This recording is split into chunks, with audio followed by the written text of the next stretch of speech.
ট্রুডোর ইস্তফায় উত্তরসূরির খোঁজে দল, সামনের সারিতে ভারতীয় বংশোদ্ভূত অনিতা। নমস্কার, আপনারা দেখছেন দেশ বিদেশে প্রতিদিন, সঙ্গে আমি সেতু। ভারত বিদ্বেষ এবং খলিস্তান প্রেমের দায়ে দলের অন্দরে কোণঠাসা জাস্টিন ট্রুডো কানাডার প্রধানমন্ত্রী পদ থেকে ইস্তফা ঘোষণা করেছেন।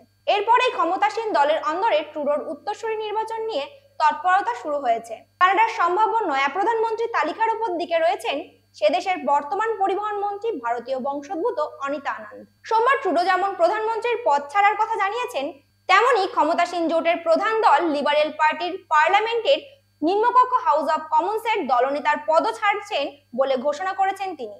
আপাতত পরবর্তী প্রধানমন্ত্রীর নাম ঘোষণা না হওয়া পর্যন্ত কার্যনির্বাহী প্রধানমন্ত্রী হিসেবে কাজ চালাবেন তিনি। গতকালই তিনি আরো জানান, আগামী 24শে মার্চের মধ্যে তার উত্তরসূরি নির্বাচন করবেন দল। এই কদিন স্থগিত থাকবে সংসদের অধিবেশন।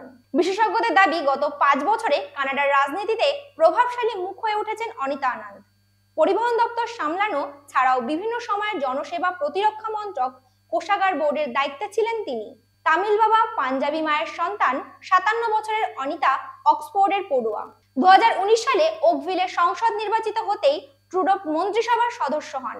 অনিতা ছাড়াও কানাডার পরবর্তী প্রধানমন্ত্রী হওয়ার দৌড়ে রয়েছেন Melanie Joly, Chrystia Freeland, Mark Carney, Francois Philippe Champagne প্রমুখ।